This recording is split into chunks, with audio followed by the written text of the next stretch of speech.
আজ সংক্ষিপ্ত জমার খুতবার বিষয় পরকালীন ভাবনা। উক্ত বিষয়ে তথ্য এবং তত্ত্ববহুল আলোচনা করার চেষ্টা করব ইনশাআল্লাহ।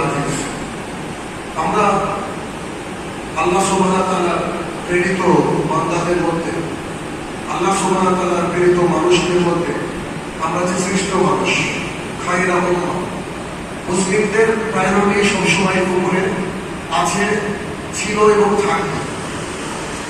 আমাদের কাছে ইসলাম যেমন করে পালন করা উচিত, ইসলামটাকে যেমন করে বুঝে নিজের বুকের মধ্যে লালন করা উচিত, তেমন আমরা পালন করি কিনা তা যদি আমরা নিজেকে প্রশ্ন করি তো আমরা বুঝতে পারবো। আমাদের সবার ভালো লাগে যে নতুন একটা পোশাক পরি, কিছুদিন পোশাকটা ভালো লাগে। যখন আমাদের পোশাকটা পুরনো হয়ে যায়, পোশাকের প্রতি আমাদের ভালোবাসা দয়া মায়া কমে যায়। আরো একটা নতুন কিছুর আশায় আকাঙ্ক্ষায় আমাদের মন যেন বিস্তৃত থাকে।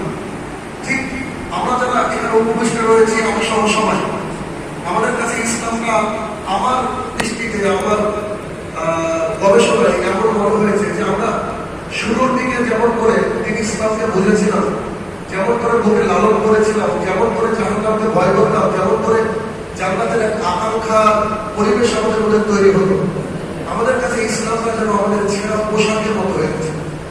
হয়তো আমি আমাকে বলছি, আপনাদেরকে না, একটু বোঝার চেষ্টা করতে হবে যে যেমন পোশাকের প্রতি আমাদের চাহিদা থাকে, তার যদি নতুন হয়, পুরনো হলে ধীরে ধীরে যেন একটু তার প্রতি একটা মানে কেমন একটা ভাব আসে যে কেন পুরনো হয়ে গেছে।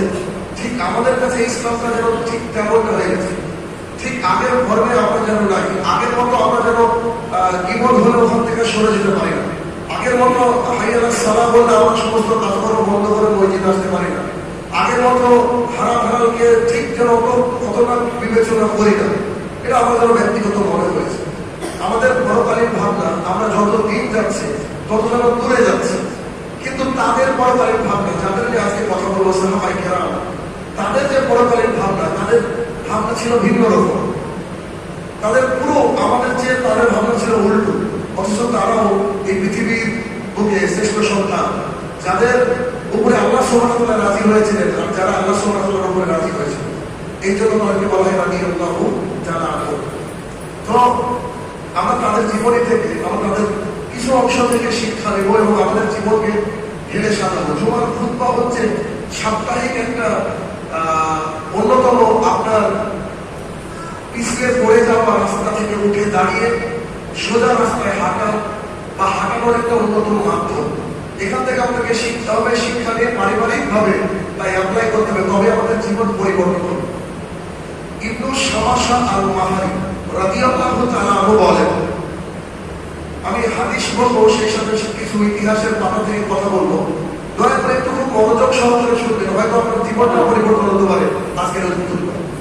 ইবনু শামাশা আল মাহারি রাদিয়াল্লাহু তাআলা আনহু বলেন, আমরা আমর ইবনে আস রাদিয়াল্লাহু তাআলা আনহুকে দেখতে গেলাম, তিনি বিছনা করতেন।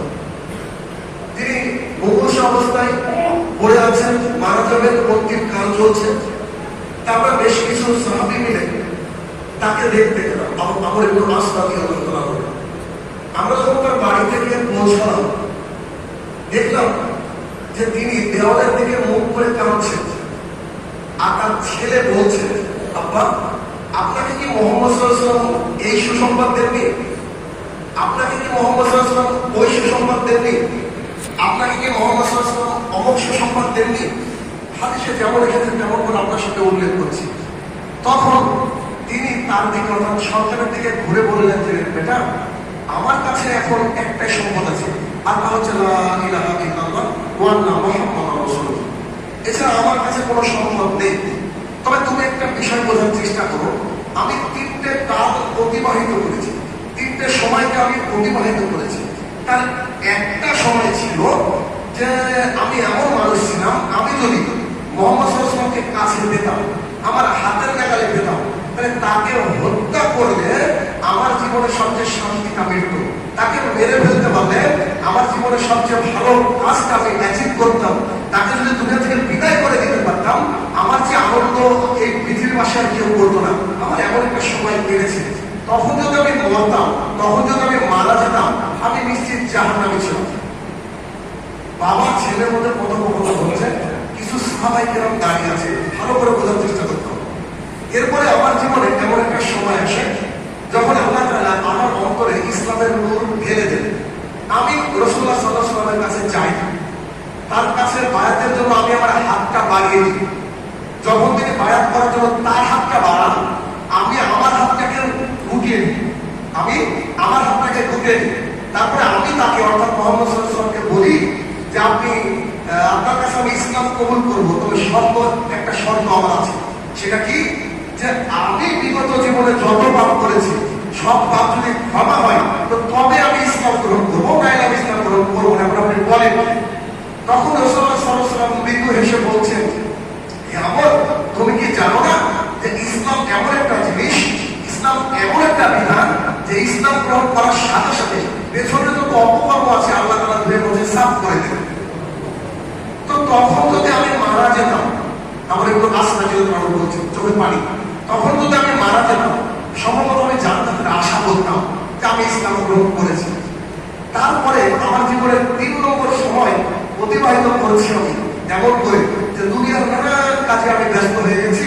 ব্যস্ত হওয়ার পরে কোন রাস্তা থেকে কোন রাস্তা গিয়েছি, এখন আমার কাছে আর কিছু নাই। আল্লাহর কাছে ক্ষমা চাওয়া ব্যতীত, আল্লাহর কাছে আল্লাহর রহমত চাওয়া ব্যতীত আমার কাছে কিচ্ছু নাই যার মাধ্যমে আমি আল্লাহর কাছে জান্নাত চাইতে পারি। আমার কাছে কিছু নাই। এই কথা বলে তিনি দেওয়ালা থেকে ঘুরে আবার কাঁদতে লাগলেন। তখন তিনি কাঁদতে শুরু করলেন। এই হাদিস হচ্ছে বুখারী। হাদিসটা যেদিন থেকে পড়েছি আমি ভাবছি যে এটা একজন সাহাবী, আমর ইবনে আস। তিনি যখন মারা যাচ্ছেন, তিনি তার জীবনের 3টে বিষয় বয়ান করছেন তার সন্তানের সঙ্গে, সাহাবীদের সঙ্গে। তারপরে তিনি যখন পৃথিবী থেকে চলে যাচ্ছেন তখন বলছেন যে আমার কাছে কিছু নাই, আল্লাহ সান্নিধ্য লাভ করার জন্য যতটুকু আছে একটাই লা ইলাহা ইল্লাল্লাহ ওয়া আন্না মুহাম্মাদুর রাসূলুল্লাহ, এটুকু আছে। আর আল্লাহ যদি ক্ষমা আমার উপরে বিরাজমান হয়, আল্লাহ যদি আমাকে ক্ষমা করে তবে আমি ক্ষমা পাবো। তাছাড়া আমার কোনো আমল, আমার কোনো ক্যারেক্টারিস্টিক এমন কিছু নাই যার মাধ্যমে আমি আল্লাহর কাছে জান্নাত পাবো। আমার কোনো আস্থা দেব 1450 বছর আগে একটু নিয়ে যাবো আপনাদের, খুব মনোযোগ সহ। ইসলাম যখন একটু একটু করে পোশাক ধরতে লাগলো, তখন মুসলমানদের উপরে অত্যাচারের মাত্রা একেবারে আউট অফ রেঞ্জ হয়ে গেল, কন্ট্রোলের বাইরে হয়ে গেল।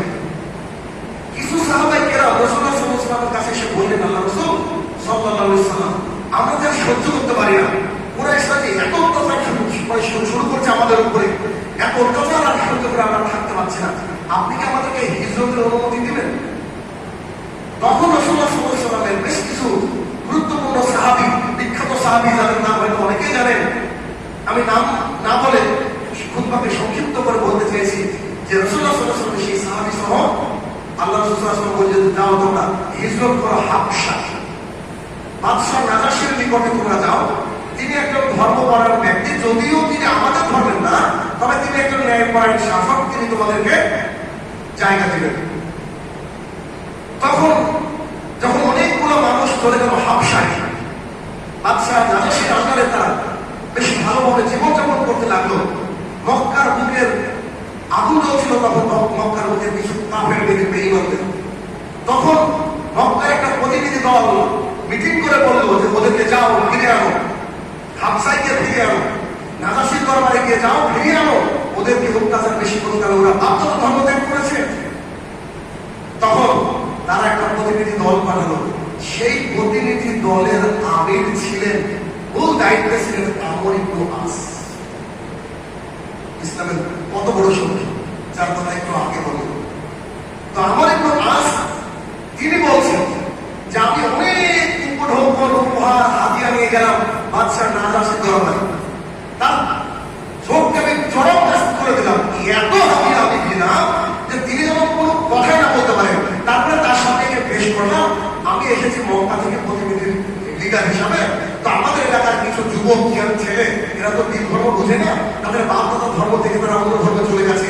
তা আপনি যদি দয়া করে তাদেরকে পাঠান, কেননা তাদের গার্জেনরা, তাদের মা বাবারা আমাকে পাঠিয়ে আমাদের সন্তানকে ফিরে নিয়ে আসো, তারা তো পথভ্রষ্টতার মধ্যে নিমজ্জিত। তারা তো কোন এক মরু সন্তানের মূর্খ একজন ব্যক্তির দিন ইসলামকে গ্রহণ করেছে, এটা তো ঠিক না, তা আপনি একটু তাদেরকে আমার সাথে দিয়ে দিন, আমি চলে যাব। তিনি বিচক্ষণ একজন বাচ্চা ছিল, তিনি বলেন আচ্ছা ঠিক আছে একটু দাঁড়ান। তারপরে তিনি খুশিও হলেন। তারপরে সাহাবাই কেরামকে ডাক দিয়ে বললেন ঘটনা কি, অনেক লম্বা ঘটনা, অত দূর যাচ্ছি না। এবার সাহাবিদের মুখের কথা শুনে তখন বাচ্চা রাজা সে দুই চোখ দিয়ে টপ টপ করে পানি ধরে বলছি যে তিনি মোহাম্মদ সাল্লাল্লাহু আলাইহি সাল্লাম। যদিও তিনি অন্য ধর্মের পণ্ডিত ছিলেন, কিন্তু তার ধর্ম বলতে মোহাম্মদ সাল্লাল্লাহু আলাইহি সাল্লামের নাম তিনি পড়েছিলেন। তখন তিনি বললেন আমর জি বলেন, তুমি তোমার সমস্ত উপঢৌকন সমস্ত উপহার ঘুরিয়ে নিয়ে চলে যাও, আমি এদেরকে ছাড়বো না, এরা হক পথে রয়েছে। আমার একটু আস বলছে যে আমি খুব বিব্রত পরিস্থিতির মধ্যে পড়ে গেলাম, আমি কি করবো এই মুহূর্তে আমি ভাবছিলাম, ভাবতে পারছিলাম। বাদশাহ নাজাশীর চোখের জল, আমাকে অপমান, তাদের বিবৃতি, তাদের মোহাম্মদ সাল্লাল্লাহু আলাইহি ওয়াসাল্লামকে নিতে অনেক ভালোবাসা, যে ভালোবাসা কোনোদিন দেখিনি, সেটা আমাকে একদম আমার বুকের ভিতরটা মোচড় দিয়ে উঠছে। আমি কি করবো বুঝতে পারলাম না। যখন আমি ফিরে চলে আসছিলাম, বাদশাহ নাজাশী আরেকটা ডাক দিয়ে বললো যে তুমি কোন বোকা মানুষ, যদি না মোহাম্মদ সাল্লাল্লাহু আলাইহি ওয়াসাল্লামকে দেখো, তার কথা না মেনে নাও, তাহলে তুমি পৃথিবীর সবচেয়ে বোকা হচ্ছ। সপ্তম হিজরি পার হয়ে গেল, তিনি ইসলাম কিন্তু তখনও গ্রহণ করেন। অষ্টম হিজরি শুরু, তিনি সিদ্ধান্ত নিলেন, কাফেরদের প্রতিনিধি হয়ে গিয়েছিলেন হাবশায়, তো তিনি সিদ্ধান্ত নিলেন আমি দিন ইসলামকে গ্রহণ করবো। জেনে বুঝে তিনি দিন ইসলাম গ্রহণ করেছেন, আমি দিন ইসলামকে গ্রহণ করবো। তিনি চলে গেলেন মদিনার পথ ধরে, হাঁটছে রাস্তায়, যেতে যেতে যেতে যেতে দুজন ব্যক্তিকে পেলেন, খালিদ বিন ওয়ালিদ আর উসমান ইবনে তালহা, দুজন বিখ্যাত সাহাবী। তারা চলে যাচ্ছে রাসূলুল্লাহ সাল্লাল্লাহু আলাইহি ওয়াসাল্লামের কাছে, প্রতিমধ্যে সাক্ষাৎ, আপনারা কোথায় যাচ্ছেন? আমরা দিন ইসলাম গ্রহণ করতে যাচ্ছি, আমরা বুঝতে পেরেছি না এটা সত্য, তাই আমরা তা গ্রহণ করতে যাচ্ছি। আমি তাদের সাথে পৌঁছালাম মদিনায়। মদিনায় পৌঁছানোর পর তারা দুজন আমার সঙ্গে ইসলাম গ্রহণ করলেন, খালিদ বিন ওয়ালিদ আর উসমান ইবনে তালহা। তারা দুজন আমার সাথে ইসলাম গ্রহণ করলেন, আর আমি রাসূলুল্লাহ সাল্লাল্লাহু আলাইহি ওয়াসাল্লামকে হাতটা দিয়ে সরে দিয়েছিলাম। ওই হাদিস আমি হাতটা দিয়ে সরে দিয়েছিলাম। এবার আপনি আগের হাদিস মনে করেন, আগের হাদিস মনে করেন, এর পরের প্রেক্ষাপট দেখেন। রাসূলুল্লাহ সাল্লাল্লাহু আলাইহি ওয়াসাল্লাম কয়েক বছরের মধ্যে ইন্তেকাল করলেন, চলে গেলেন। এরপরে খলিফা হলেন আবু বকর রাদিয়াল্লাহু তাআলা আনহু। তিনার শাসন আমলে তিনি ইসলামকে খুব ভালোভাবে বুকের মধ্যে লালন পালন করলেন। এরপরে আবু বকর রাদিয়াল্লাহু তাআলা দুনিয়া থেকে চলে গেলেন। ওমর রাদিয়াল্লাহু তাআলা খলিফার শাসনের যে ভার তা নিজের কাঁধে তুলে নিলেন। আমর ইবনে আস রাদিয়াল্লাহু তাআলা রাদিয়াল্লাহু তাআলা বলি, তিনি ওমর রাদিয়াল্লাহু তাআলার সাথে থাকতেন এবং ওমর রাদিয়াল্লাহু তাআলা বললেন যে ইসলামের বিজয় সুনিশ্চিত, ইসলামের বিজয় আসবে। তিনি পরামর্শ দিলেন ওমর রাদিয়াল্লাহু তাআলাকে যে ফিলিস্তিনকে আক্রমণ করতে হবে, ফিলিস্তিনকে জয় করতে হবে। তো তাই তিনি ওমর রাদিয়াল্লাহু তাআলার কাছ থেকে যে সৈন্য চাইলেন এবং ফিলিস্তিনে গিয়ে হামলা করলেন। পৃথিবীর ইতিহাসে একবার ফিলিস্তিন মুসলমানদের দখলে গেছিল ওমর রাদিয়াল্লাহু তাআলার জামানায়। আর এই ফিলিস্তিনের বিজয়ের অন্যতম প্রতীক্ষিত, অন্যতম মেন সাহাবী আমর ইবনে আস। একটু আগের হাদিসের সাথে মিলান তো, তিনি কান্না করছেন যে আমার কিছু করার নেই, আমার কিছু নাই আল্লাহর কাছে চাওয়ার, যে আমি আল্লাহর কাছে জান্নাত চাইবো, আল্লাহর কাছে জান্নাতে যাবো, আল্লাহর রহমত ছাড়া, লা ইলাহা ইল্লাল্লাহ ছাড়া। কে বলছে? যেই ব্যক্তি, যে সাহাবী ফিলিস্তিনকে বিজয় করেছে, সেই সাহাবী বলছে। ফিলিস্তিন যখন বিজয় হয়ে গেল, ফিলিস্তিনের চাবিটা যে পাত্রীর হাতে ছিল, তিনি তার হাতে হ্যান্ডওভার করতে চাইলেন। তিনি চাবিটা নিলেন না, তিনি ওমর রাদিয়াল্লাহু তাআলাকে একটা চিঠি লিখে বলেন, আপনি আসুন, আমি ফিলিস্তিনকে জয় করে ফেলেছি, একের পর এক শহর আমাদের হয়ে গেছে, আপনি আসুন, আপনি শুধু চাবিটা নিয়ে নেন। আমর ইবনে আস রাদিয়াল্লাহু তাআলা হাত ধরে, ফিলিস্তিন বিজয় হয়েছিল, ওমর রাদিয়াল্লাহু তাআলা গিয়ে খুশি খুশি কি করলেন? সেই চাবিটা গ্রহণ করলেন। আমর ইবনে আস রাদিয়াল্লাহু তাআলার মাধ্যমে ফিলিস্তিন বিজয় হল মুসলমান। ইনি হচ্ছেন আমর ইবনে আস রাদিয়াল্লাহু তাআলা। তিনি তার সন্তানের সামনে কাঁদছেন যে I have nothing to get জান্নাত, আমার কাছে কিছু নেই জান্নাত পাওয়ার। তিনি কাঁদছেন। এরপরে কিছু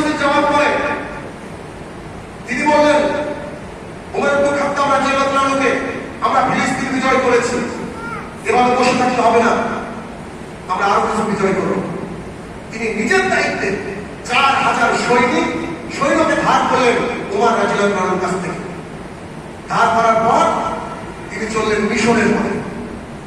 মিশরের পথে চললেন। যখন তিনি রাস্তায় যাচ্ছেন দীর্ঘদিন সময় লাগবে তখন যেতে এমন এক পর্যায়ে হবে যে ফিলিস্তিন পার করেছে, তারপর তো মিশর। তখন উসমান রাদিয়াল্লাহু তাআলা আনহু উমর ইবনে খাত্তাব রাদিয়াল্লাহু আনহু এসে বলছেন, উমর আমি কিন্তু আমরের মধ্যে নেতৃত্বের একটা ছায়া লক্ষ্য করি, তার মধ্যে একটা আকাঙ্ক্ষা যেন সে নেতা হবে এবং আকাঙ্ক্ষা করি। আমার মনে হয় সে এই যে দুঃসাহসিক কাজে লিপ্ত হয়েছে না, তার অনেক বড় ভুল, অতএব আপনি তাকে ওখান থেকে ফিরান।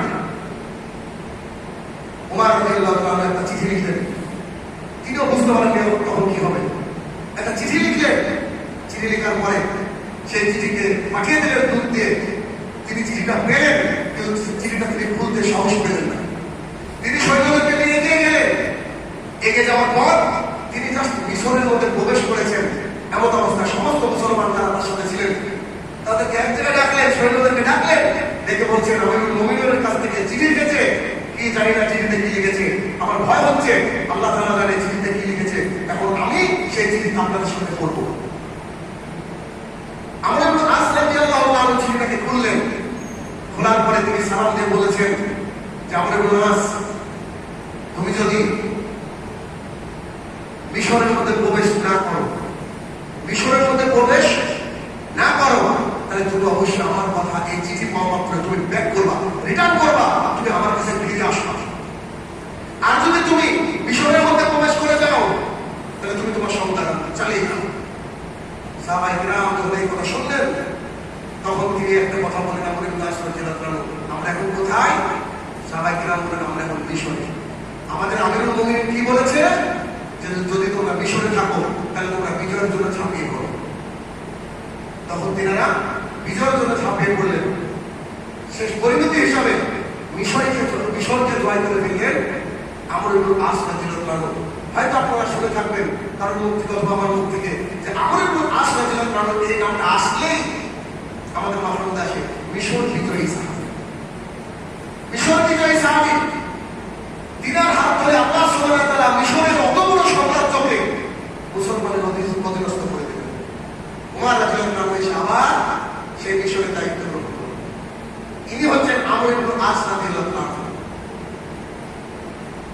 তো তিনি যে হাদিস বয়ান করলেন বা তার ব্যাপারে যে সাহাবী বললেন, ইবনে শাবাসিয়ান মাহারি রাদিয়াল্লাহু আনহু তিনি যে বয়ান করছেন হাদিসটা, তিনি যে তার কাছে গিয়ে বলছেন যে তার সন্তান তাকে বলছে যে আপনার তোমাকে কি আল্লাহ রাসূল এই সুসংবাদ দেয়নি, তোমাকে কি সেই সুসংবাদ দেয়নি, তোমাকে কি অমর সুসংবাদ দেয়নি। মানে তার ছেলে বলতে চাইছিলেন যে তুমি তো জান্নাতি, আল্লাহ রাসূল সাল্লাল্লাহু আলাইহি ওয়াসাল্লাম তোমাকে ঘোষণা করেছে, তোমার এত বড় কি আছে, এত বড় কাজ চিন্তা করো, তোমার তো অত বড় কাজ চিন্তা এত বেশি হওয়া উচিত নয়।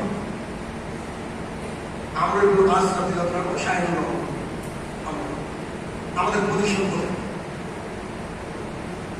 এই হাদিসের মধ্যে একটা কথা আছে, আমি বলি কথা কি জানেন?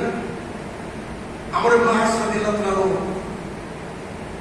ওই যে বড় ব্যক্তি, যারা বড় ব্যক্তি তাকে অসম্মান করলে কিন্তু নিজের একটু ভেতরে খারাপ লাগা উচিত, নিজের অবশ্যই খারাপ লাগা উচিত। একটা বড় মানুষের সাথে এরকম আচরণ করলাম। তো তিনি ওই হাদিসের মধ্যে তিনি বয়ান করছেন যে আমাকে যদি কেউ মানে জিজ্ঞাসা করে যে রাসূল সাল্লাল্লাহু আলাইহি ওয়াসাল্লামের চেহারা কেমন, তিনি কেমন ছিলেন দেখতে, উনি বলছেন যে আমি বলতে পারবো না।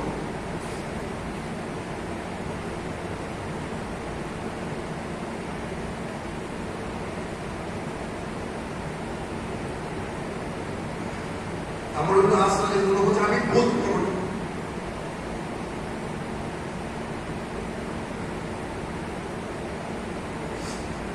তাকে জিজ্ঞাসা করলো কেন, আমি তার দিকে একবার হাত দিয়ে টেনে দিয়েছিলাম, এটা দিয়া দেবো। তার জন্য চোখে পানি আসে, আমরা কষ্ট করে বলছি আমরা প্রতিদিন কত হাদিসকে শোনার পরও মানি না, আল্লাহ রাসূলের নাফরমানি করি। আর তিনি বলছেন যে তারপর থেকে আমি কোনোদিন তার মুখের দিকে তাকাতে পারিনি, তার চেহারা এখন আমি বলতে পারবো না। কেন? ওই যে বিয়াদবিরা করেছিলাম তার একটা জিনিস আমি মানিনি। তিনি আমাকে বলেছিলেন, হাতটা আমি টেনে নিয়েছিলাম। আমি তার চেহারা বর্ণনা দিতে পারবো, কেউ তো আমাকে বলে আমি দিতে পারবো না। তিনি আমার দিকে তাকাতেন, আমি দেখতাম। আমি আড়াল করে বুঝতে পারতাম যে তিনি তার নোরানি চেহারা থেকে আমার দিকে তাকাতেন। আমি তার দিকে তাকাতে পারিনি, কেন আমি তার থেকে হাত থেকে টেনে নিয়েছিলাম। আপনার আমার পজিশন কি?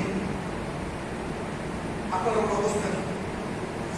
আমি রাসূল সাল্লাল্লাহু আলাইহি ওয়াসাল্লামের কোনো একটা কথাকে, আল্লাহ সুবহানাহু ওয়া তাআলার কোনো একটা কথাকে যখন অমান্য করেছি, তো কি তাদের খারাপ লাগে? আমাদের একটু কি কষ্ট হয় যে আমরা আল্লাহ রাসূলের নাফরমানি করলাম কিনা, আল্লাহ রাসূলের নাফরমানি করে ফেললাম কিনা, আমাদের মাধ্যমে কোনো অন্যায় গোনা হয়ে গেল কিনা? না, আমরা পাপ করবে কথা সত্য, কিন্তু রাসূল সাল্লাল্লাহু আলাইহি ওয়াসাল্লামের সাথে কি বিয়াদবি হয়ে গেল না? এরকম কাজ কি আমরা করিনি কোনোদিন? কি প্রতিদিন করি না? প্রতিদিন আমরা এরকম ব্যস্ত থাকি না? আমরা কি একে অপরের পেছনে কি বোধ করি না, সমালোচনা করি না? আমরা কি আল্লাহ রাসূল সাল্লাল্লাহু আলাইহি ওয়াসাল্লামের জীবন্ত সুন্নাত জানার পরেও কি তার সাথে আমরা খারাপ আচরণ, বাজে আচরণ করি না? তো একজন এত বড় সাহাবী যদি পরকালীন চিন্তায় দেওয়ালের দিকে মুখ করে কাঁদেন, যাকে জান্নাতের সুসংবাদ পর্যন্ত দেওয়া আছে, তার সন্তান মনে করে দিচ্ছে, তিনি বলছে যে আমার কাছে একটাই সম্পদ আছে, লা ইলাহা ইল্লাল্লাহ ওয়া আন্না মুহাম্মাদুর রাসূলুল্লাহ, তাছাড়া আমার আল্লাহর কাছে জান্নাত চাওয়ার কিছু নেই। তিনি কখন বলছেন কথাটা? শুরু তো হয়তো অনেক খারাপ লেগে থাকতে পারে যে আমি বলেছি ইসলাম আমাদের কাছে ছেঁড়া পোশাকের মতো। আমি এই জন্য বলেছিলাম যে একজন সাহাবী, তিনি তো মানে অনেক গর্ব করে বলতে পারতেন যে আমি আল্লাহ রাসূলের সাহাবী, আমি মিশরকে বিজয় করেছি, আমি আল্লাহ রাসূলের হাতে বাইআত করেছি, আমি ফিলিস্তিনকে বিজয় করেছি, আমি উমর রাদিয়াল্লাহু আনহু অন্যতম একজন ব্যক্তিত্ব ছিলাম, আমি তো জান্নাতে যাবই বলতে পারতেন। কিন্তু তিনি উল্টো ছিলেন। ইসলাম গ্রহণের পর তার চরিত্র কেমন ছিল? সাহাবীদেরকে জিজ্ঞাসা করলে তিনি একটা কথা বলতেন, খুব কঠিন একটা কথা। তিনি নিজে বলছেন যে আমি যখন কোনো এমন ব্যক্তিকে দেখতাম যারা কথা বলতে গিয়ে বেঁধে যায়, সে আমার মানে তোতলা, আমি যখন তোতলা কোনো ব্যক্তিকে দেখলাম, তার জীবনে আসছে যে আমি যখন তোতলা ব্যক্তিকে দেখতাম, কারণ ওই যে যখন তাকে নিষেধ করা হয়েছিল, উমর রাদিয়াল্লাহু আনহু এসে যখন ওসমান রাদিয়াল্লাহু আনহু বলে তাকে চিঠি লিখেন, তিনি কিন্তু খুব খুব কথা বলতে পারেন। তো তিনি ছিলেন খুব বাপ্পি, খুব কথা বলতে পারতেন। ঠিক এই জন্যই যখন তিনি সুন্দর কথা বলতে পারেন, তিনি বলছেন আমার পাশে যখন কোনো তথ্য মানুষকে দেখতাম যার কথাটা বেঁধে যাচ্ছে, আমি তার দিকে তাকাতাম আর বলতাম যে আমার এবং ইনার সৃষ্টিকর্তা এক, আমার আর ইনার সৃষ্টিকর্তা এক, অন্য কেউ নয়, মানে